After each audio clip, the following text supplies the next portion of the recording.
thermal muffler. That's all to do with the straight pipe. So we're gonna stick this son of a bitch in fucking probably in, I don't know what that is there, probably B1. We got this big fucking thing behind it. We're gonna just step it out of the way. Hey guys, how's she going today? Well, I bought another quarter of land. My great uncle who passed away, and there's a farmyard on it. And I didn't need another farmyard, so I had a buddy who was renting this place and has cows and wanted to buy a yard. So I said, you're in luck.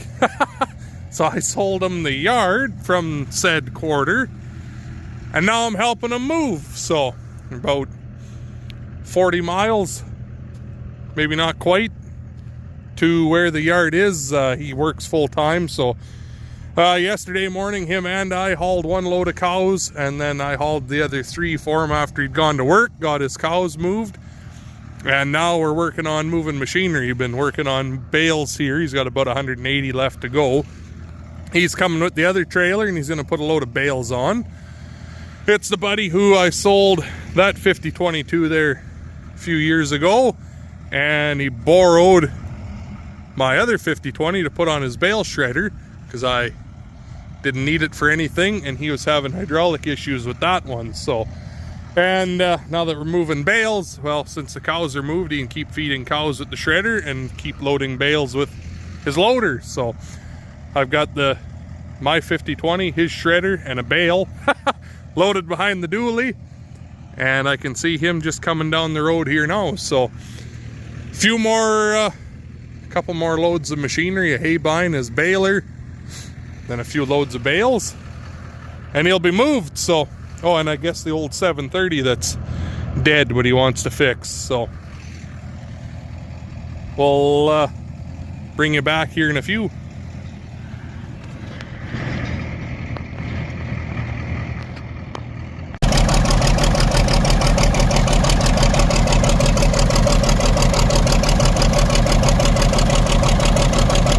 Fuck, that 808's a big loader.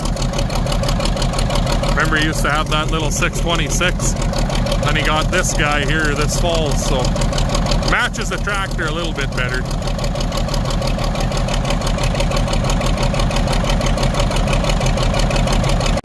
Well, got 19 bales behind the old Ford, and then we've got our load of 5020 shredder and a bale, so we're off. I'm gonna follow him because he's gonna be able to go a little faster than I am. I'm just gonna take my time, everything chained and boomered down, and hopefully it'll be uneventful. So talk to you in a few.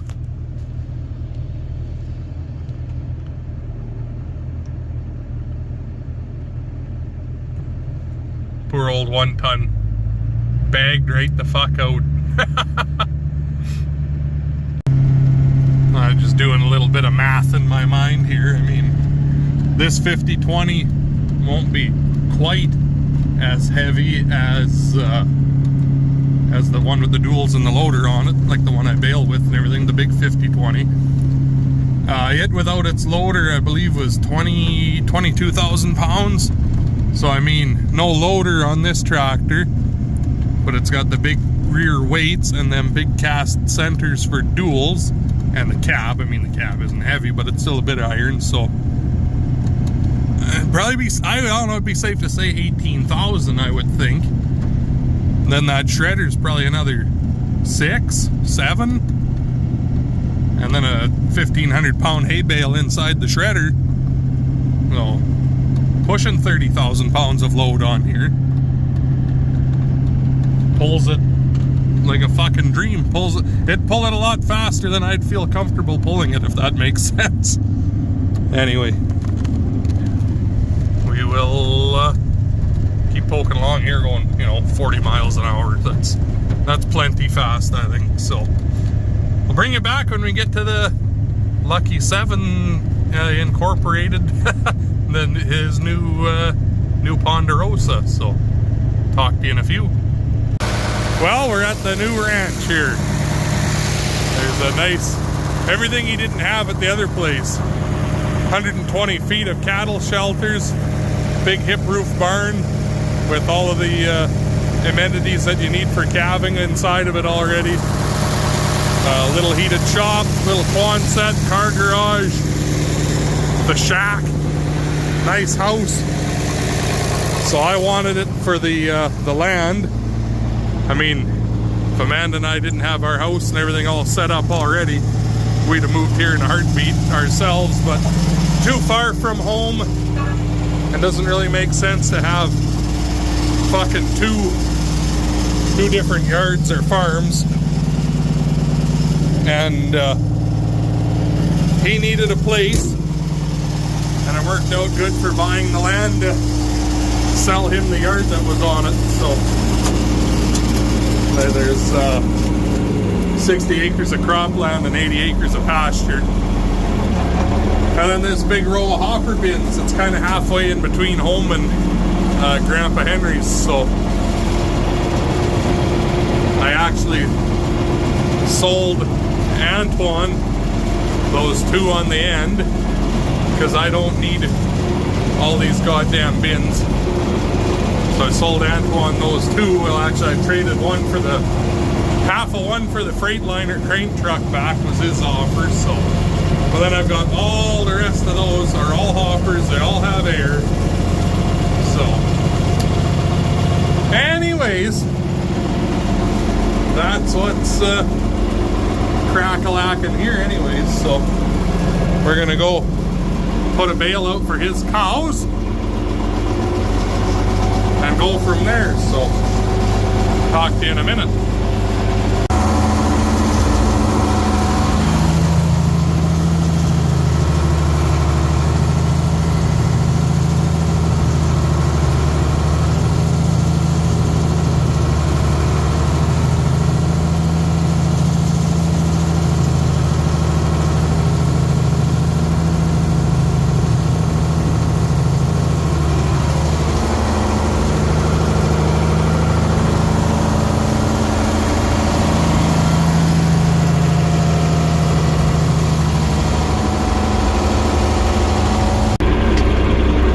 So he's going to be set for life with this operation, but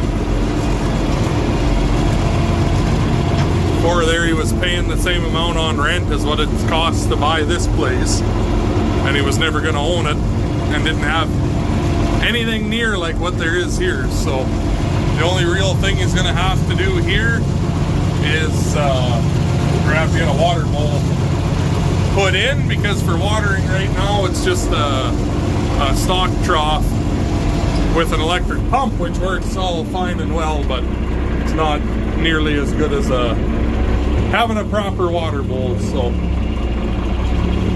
anyway, kind of a finigree of a thing here to snake your way out of.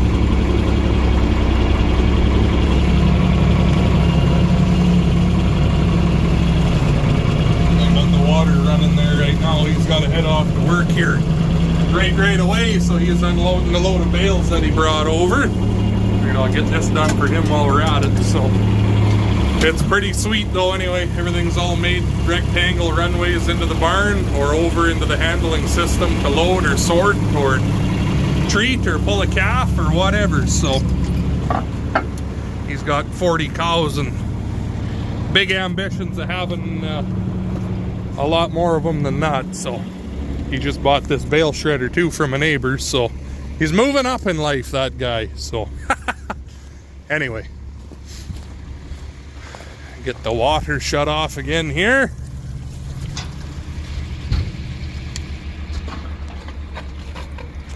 Have to put a tank heater in there to keep it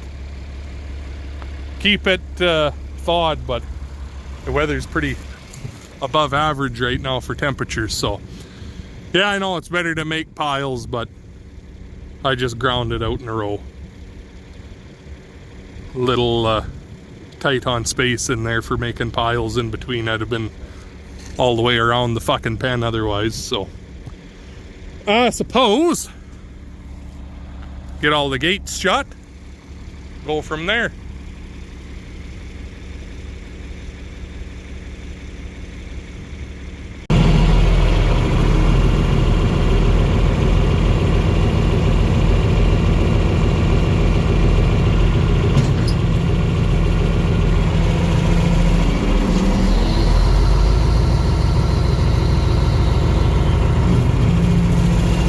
Just like Farming Simulator, playing multiplayer here.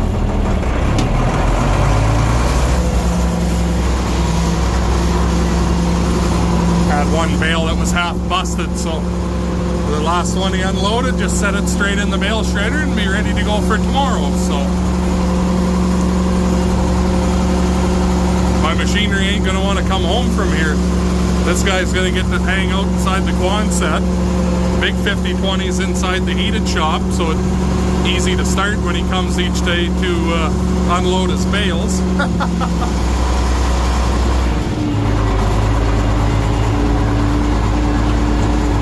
Would have been all right to have, but I couldn't have bought the quarter really without doing the deal here on the yard too, if you know what I mean. So he wouldn't have been able to get a yard like this either without us working together. So now we both get to get ahead for a change a little bit, so that's nice.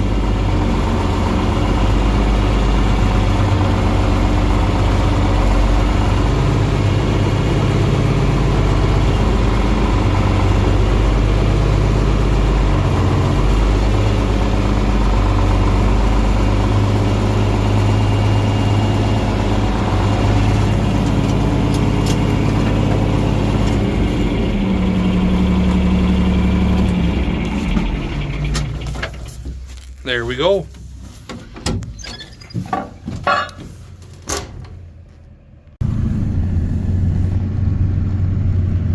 So there's the yard, and then there's that it's a kind of just over a quarter with the way the yard is on the quarter line. So there's this 80-acre piece of pasture.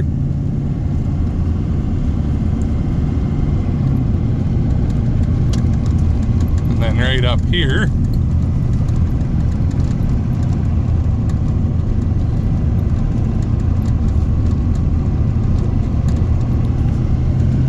there's 60 acres of cropland. So some of our 1/4 of pasture is rent on 3 years at a time, so it's not a guaranteed thing. So by having this quarter here, that 80 acres of pasture, kind of covers our ass if we ever lose that other pasture. We're not up shit creek without a rope, without a paddle, you know what I mean.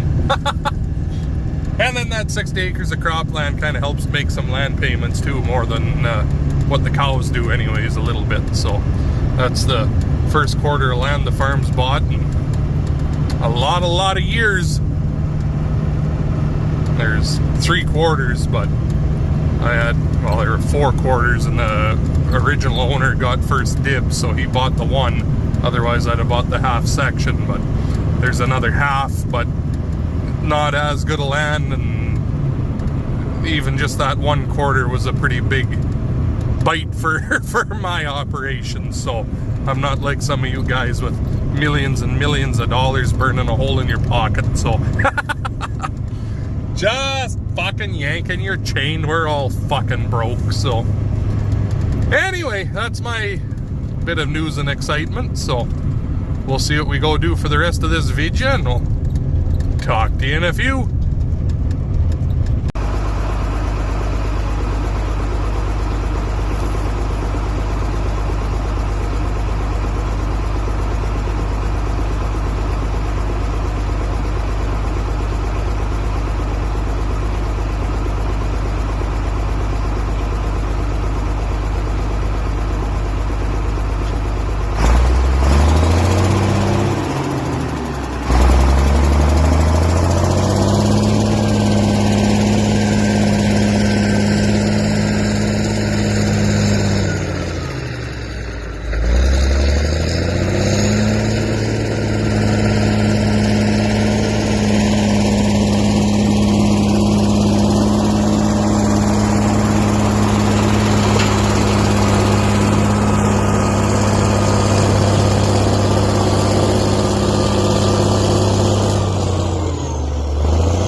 finger out of there. Well, my phone's almost dead, I guess, so I'll let that charge up a bit, and maybe I can show you some when I'm pushing the stone pile in. Hey, we're gonna bury a rock pile today. This afternoon, I guess. Actually getting pretty late in the afternoon. But I started a little bit ago. The black dirt's getting pretty frozen. I had to put the ripper shank on and give her a little busting up. Not a big rock pile, but want to get it fairly deep. So I ripped all the black dirt, crumbled it up, pushed it in a pile over there. And now I'm going to push my clay that way. Bury the old rock pile, put the clay back on, cap it with black dirt, hopefully call her a day. See if we can get you set up here so you can watch some.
Well, that's it for that rock pile.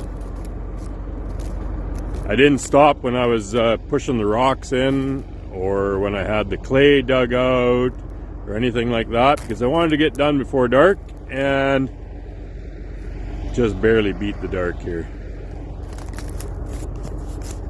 But I think the old seed hawk will bomb across this next year, no problem. I dug her down about 7 feet, something like that, 8 feet. Put about 2 feet of rock in the bottom, probably 5-6 feet of clay, and topped everything off with black dirt. So it should be good. See, Nick was out here a while ago. Didn't tell me to shut her down, so I guess I couldn't have been doing things too wrong. Anyway, that's that.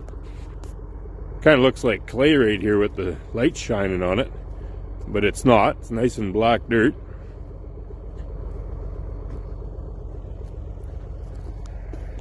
We're going to look at it this way.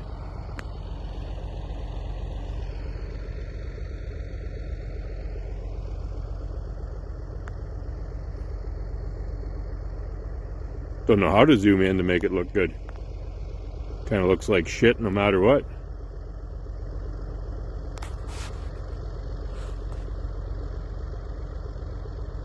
There we go. Anyway, it's not too bad.